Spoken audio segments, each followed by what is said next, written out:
Improvement Bill here. My close friends and family have always told me that I thought about things differently. So today I want to share with you 10 of my most unique ideas that I've either come across or that I've personally come up with. These are all ideas that have had a drastic impact on my life, and I hope that some of them leave an impact on yours as well. With that being said, let's begin.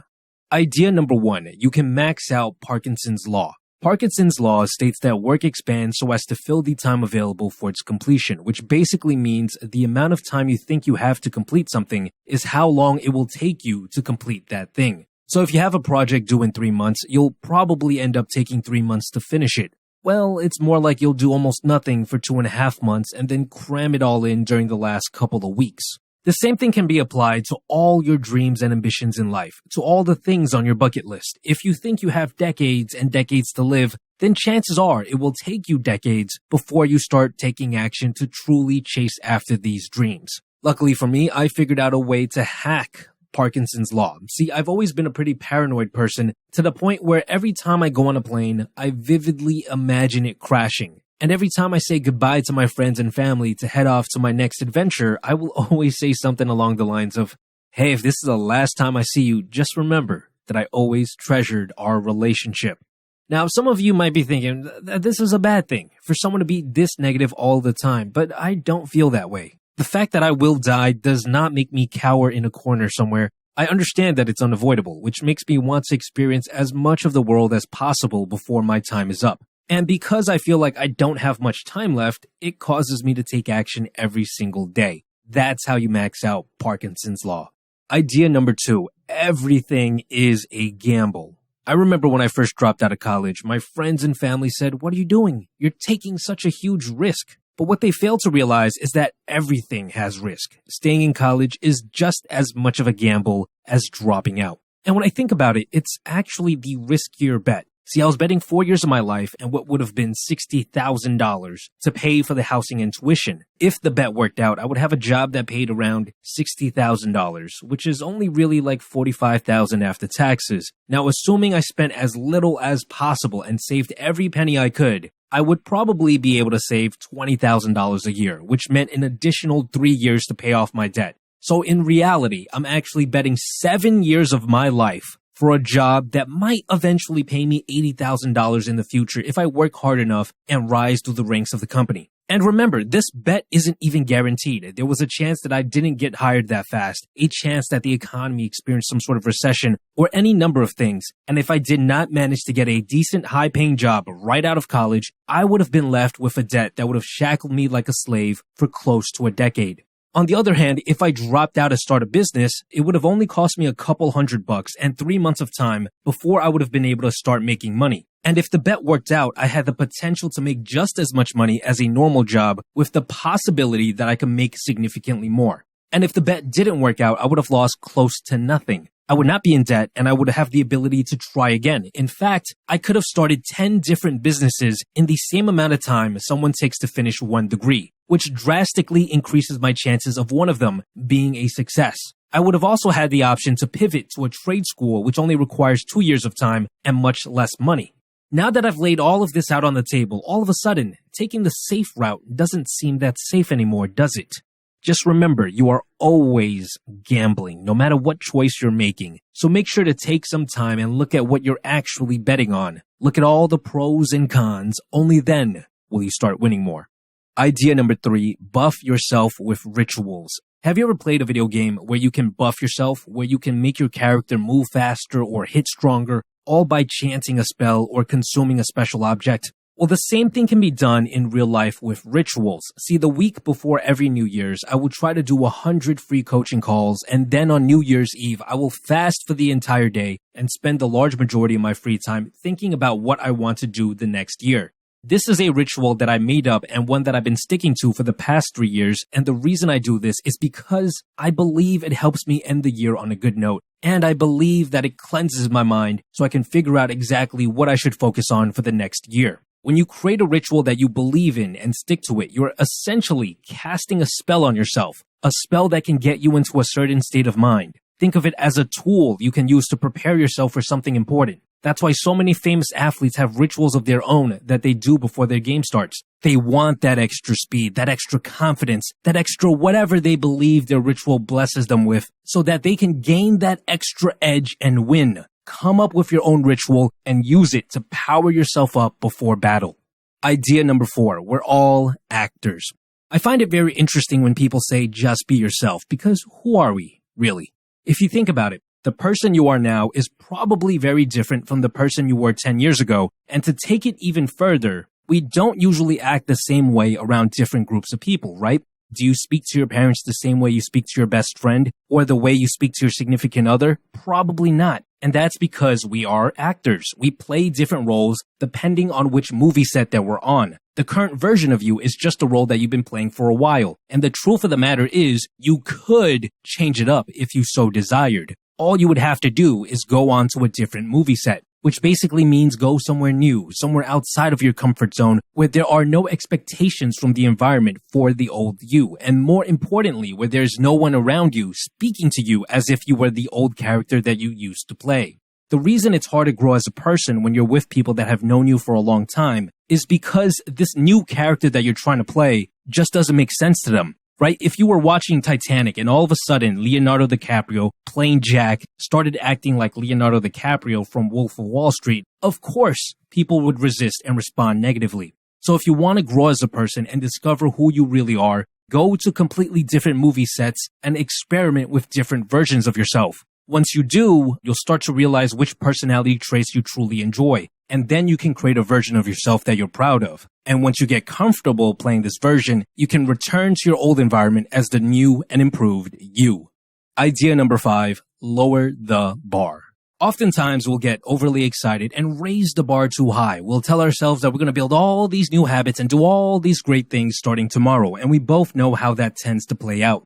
I believe it's a better strategy to lower the bar to the point where you're basically just aiming to show up to do your work. And the reason this is a good idea is because you'll have an easier time fighting procrastination when the task seems easy. You see, procrastination is mostly an emotional thing. When our work seems too big and scary, we tend to turn to something more pleasant, like playing on our phone. You can avoid all of this by setting the bar so ridiculously low that barely any negative emotions can even occur. Just take a second and think about opening up your laptop and writing just one sentence. Now compare that to the idea of writing an entire 3-page paper. There's a huge difference, right? When you lower the bar and stick to it, you will also experience a boost in confidence as you'll start to believe that you are someone who can get things done. And this will make it easier for you to overcome procrastination for bigger tasks down the line. The point is, if you're just starting out, don't go so hard on yourself, lower the bar, and just focus on showing up. Idea number 6, the dark side of exponential growth. This is an idea that I came across in a book titled The Price of Tomorrow by Jeff Booth. So early on in the book, he asked the audience a question. If you take a normal piece of paper and you fold it 50 times, how high would it go? I want you to take a second and think about this and write your answers in the comments down below. Take a second. When I first came across this little thought experiment, I thought it was something like the height of the Empire State Building. But it turns out that the answer is that this piece of paper would get so tall that it would actually reach the sun. You probably didn't expect that, right? And that's because we humans tend to underestimate the power of exponential growth. We underestimate how fast certain things can change. Now, this concept is usually taught with a focus on the good things in life, like, if you invest $100 every month for 10 years when you're 18 and wait until you retire, you'll have over $1 million because of exponential growth in the form of compound interest. But we almost never talk about what exponential growth can do for things that are bad for us. For example, we underestimate how fast technology is growing and how it's going to eliminate the vast majority of jobs that currently exist. We underestimate how fast climate change is going to occur and how it's going to affect food, water, and shelter for billions of people around the world. I personally believe that these things will happen at least 2 to 3 times faster than most people expect because of exponential growth. Now you might be wondering, what's the benefit of this somewhat depressing idea? Well, this ties back to idea number 1, maxing out Parkinson's law. When you start to realize that things are going to happen significantly faster than people expect, it's going to cause you to take more action, and it will also give you more time to prepare. You'll be ready when things get rocky. Idea number 7, start off assuming good. A lot of us start off by assuming bad things when we're interacting with others. Maybe we assume that we're low on the totem pole, or that we need to get permission to speak, or that others are trying to offend us, or that they will get annoyed by what we're saying, causing us to say things like, oh, I'm sorry for asking, or I'm sorry if I'm being annoying, which if you do enough of, will actually cause people to feel a bit annoyed. It is almost always better to start off by assuming the opposite, to start off assuming good, because it is often a self-fulfilling prophecy. What do I mean by this? Well, if you assume that people enjoy spending time with you and that they like you as a person, you would act differently. You would be more confident. You would speak about things that are normally reserved for close friends, and you would invite others to hang out more often. You would end up taking certain actions that ultimately make your initial assumption come true. Now, of course, you're not always going to be right. You can assume that someone likes you when in reality they don't. You can assume that they have good intentions when they don't. It's impossible to be right 100% of the time, but it's still better to start off assuming good and keeping an eye out for real proof that your assumption is wrong. And that's because assuming that people don't like you will cause you to take certain actions that would actually make you less likable. Like I said, it's a self-fulfilling prophecy. Moving on, we have idea number 8. Figure out the current meta.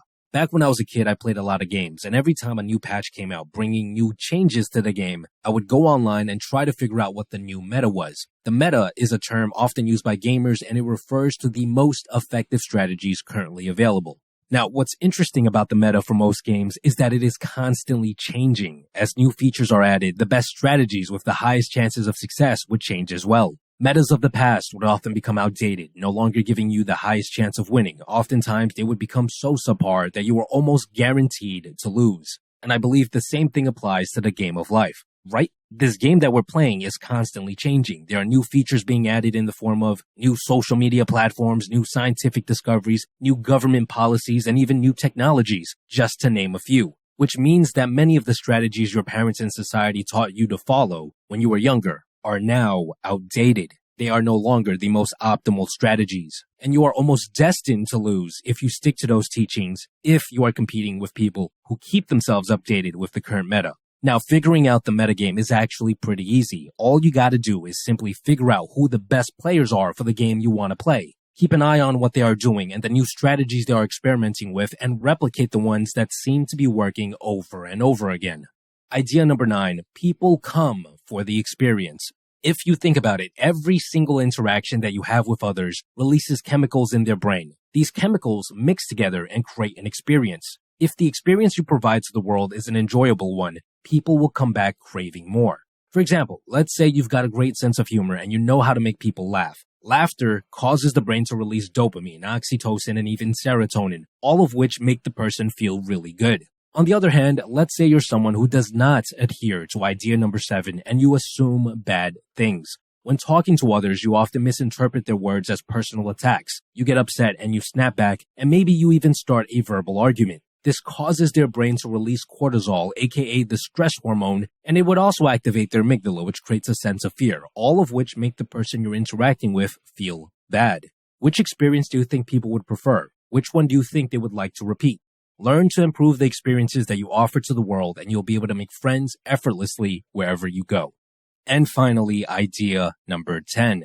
Your body is a city. I came across this idea while watching a quirky little anime called Cells at Work, which is available on Netflix. It's a show about the day-to-day lives of the individual cells in our body. And if you think about it, we are in fact made of trillions of cells that interact with each other on a daily basis. And each and every single one of them are technically living beings living in this city that is our body. I like to imagine that I am the mayor of my city and that every major decision that I make has an effect on all my fellow citizens. And I found this visualization exercise to be extremely helpful whenever I have to make decisions that could affect my health. Maybe I don't feel like going to the gym, or maybe I have a strong craving to buy that extra large bag of chips at the convenience store. Whenever something like that happens, I'll take a second and think about all the little living beings within my city that are relying on me, which, strangely enough, helps motivate me to make the right choice. You can intensify this visualization by watching a couple of episodes of Cells at Work.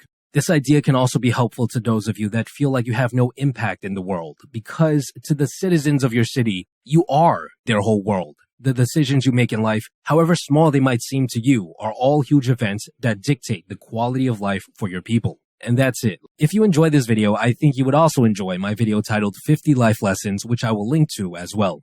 Besides that, guys, stay tuned.